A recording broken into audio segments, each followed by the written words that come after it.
Essa é uma história real. E ela mostra por que não se brinca com Deus. Uma história que não começa com tragédia. Começa com desprezo. Nem sempre o afastamento de Deus acontece com ódio. Às vezes acontece com risadas. Às vezes acontece em rodas de amigos, entre piadas e cervejas. Às vezes acontece na sala de aula, entre teorias e argumentos. E foi exatamente assim que começou com ele. Ele era conhecido por ser inteligente. Muito inteligente, na verdade. Aquele tipo de pessoa que sempre tinha uma resposta na ponta da língua. Gostava de debates. Adorava, na verdade. Quanto mais polêmico o assunto, mais brilhavam seus olhos. Ele não fugia de conversas difíceis. Pelo contrário, procurava por elas. E quando o assunto era religião, ele se sentia especialmente confortável. Se sentia superior. Para ele, a Bíblia era apenas um livro antigo, cheio de histórias exageradas, repleto de contradições, sem valor prático para a vida moderna. Ele dizia que eram apenas fábulas escritas por homens ignorantes, pessoas que não tinham a ciência que temos hoje, que não entendiam o mundo como nós entendemos agora. E, por isso, criaram Deus, criaram o céu, criaram o inferno. Tudo para explicar o que não conseguiam compreender. Essa era a visão dele. E ele a defendia com orgulho. Quando alguém mencionava a Bíblia em uma conversa, ele ria. Não era uma risada nervosa. Era uma risada de escárnio. De quem acha que sabe mais. De quem julga o outro por acreditar em fantasias. Ele dizia que a Bíblia era coisa do passado. Que pessoas fracas precisavam acreditar naquilo. Que era apenas um apoio emocional para quem não conseguia lidar com a realidade. E não parava por aí. Às vezes, quando estava em grupo, ele imitava pregadores. Fazia vozes exageradas. Gesticulava de forma teatral. Outras vezes, citava versículos fora de contexto. E ria da reação dos outros. Nunca com raiva. Sempre com sarcasmo, com uma superioridade intelectual que incomodava. Mas, para ele, isso não era desrespeito. Era apenas humor. Era liberdade de expressão. Ele acreditava que estava apenas questionando, sendo racional, pensando criticamente. Afinal, por que deveria levar a sério algo tão absurdo? Em uma dessas conversas, ele disse algo que ficou marcado. Foi numa tarde comum, numa mesa de bar, entre amigos e discussões casuais. Alguém mencionou Deus. E ele, como sempre, entrou na conversa. Mas dessa vez foi diferente. Ele não fez piada. Ele olhou diretamente para a pessoa e disse: se esse Deus da Bíblia existe, então ele sabe que eu não preciso dele. E riu. Os outros também riram. Alguns por concordar. Outros por constrangimento. Ele achou que aquela frase não significava nada. Era só mais uma provocação. Mais um argumento esperto. Mas há algo que ele não sabia. Palavras não desaparecem no ar. Elas ecoam. Elas ficam registradas. Não em gravadores, mas em lugares mais profundos. E essa frase ficaria. Por um tempo, nada mudou. Os dias seguiram normais. O trabalho continuou. As reuniões com amigos também. As risadas permaneceram. E isso reforçou ainda mais a certeza dele. Na mente dele, aquilo provava que estava certo. Afinal, se Deus existisse, se ele realmente se importasse, não teria feito algo. Não teria enviado um sinal, um aviso, mas nada aconteceu. E o silêncio do céu foi interpretado como ausência, como confirmação.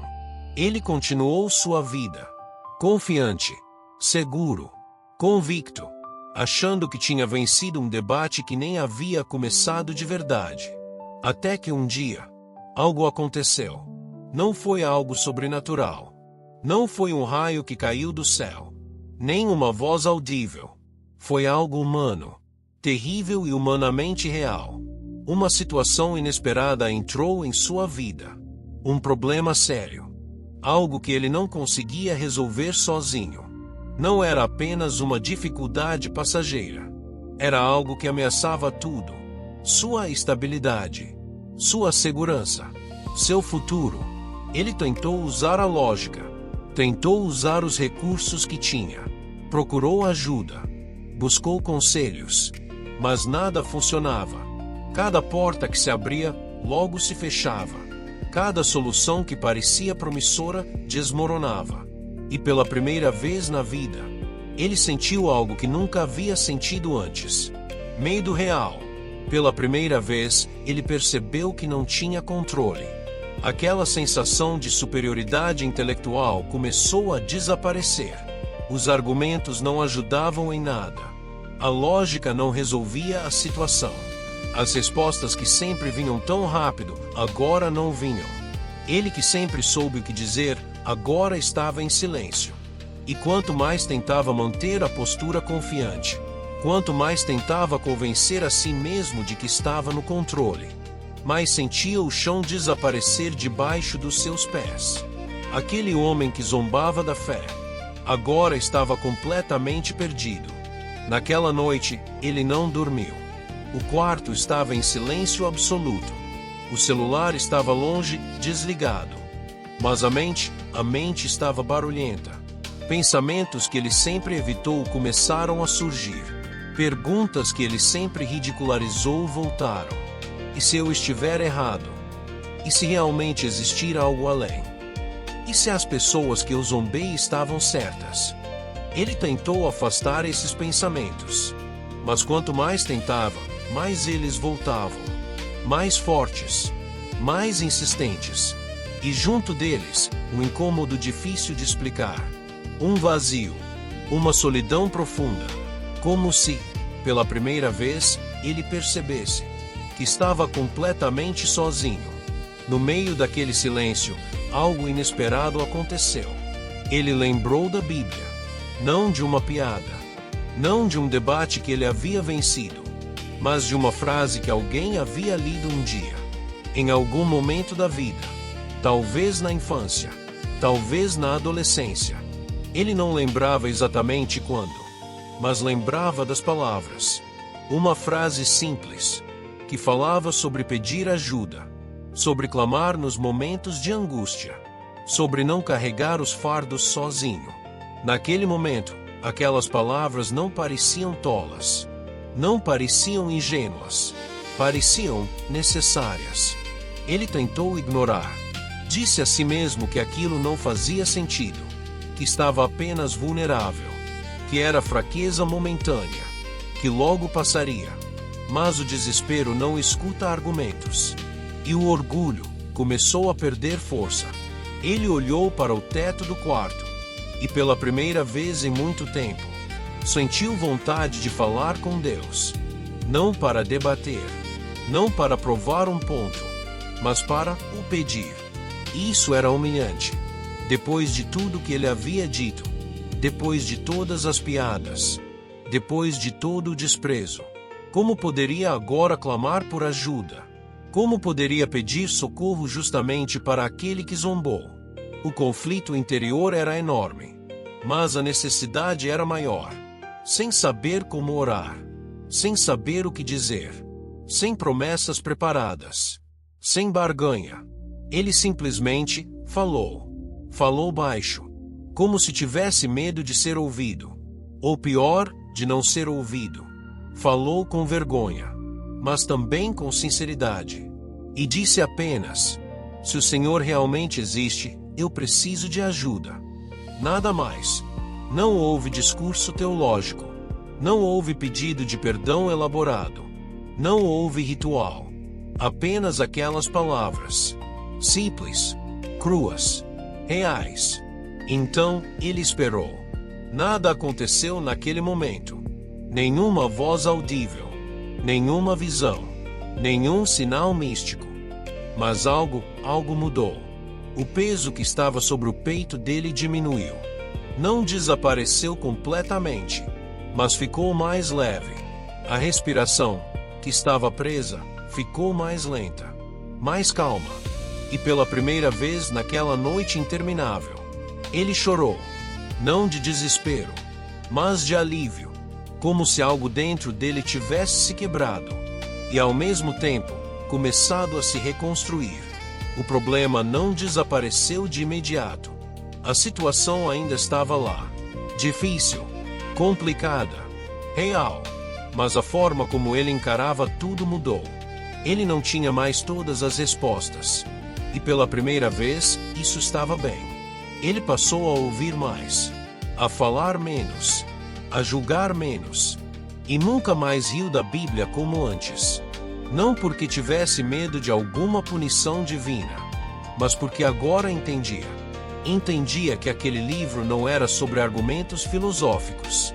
Era sobre vida, sobre dor, sobre esperança, sobre uma mão estendida nos momentos mais escuros. Ele entendeu algo simples, mas profundo. A Bíblia não era um livro para debates acadêmicos. Não era para ser dissecada apenas com a mente. Era para ser vivida, sentida. Era um livro para momentos em que as forças acabam, quando as certezas desmoronam, quando o chão desaparece. E foi exatamente ali, naquele lugar de total vulnerabilidade, que ele finalmente conseguiu ouvir. Se você chegou até aqui, agradeço sua atenção. Talvez você nunca tenha rido da Bíblia.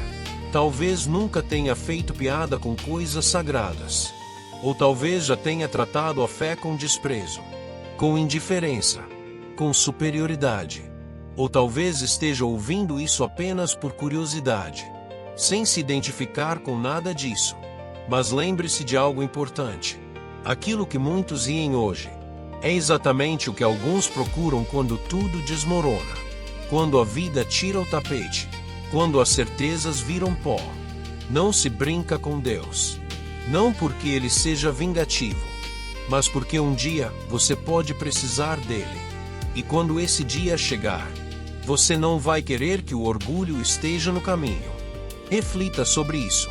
E tenha cuidado com aquilo que você despreza hoje, porque pode chegar o dia em que será exatamente disso que você vai precisar. Que suas palavras sejam sempre de respeito, mesmo quando não entender, mesmo quando duvidar. Porque a vida tem uma forma muito particular de nos ensinar humildade. Não se brinca com Deus. Se esta história tocou seu coração, compartilhe com alguém que precisa ouvir esta mensagem.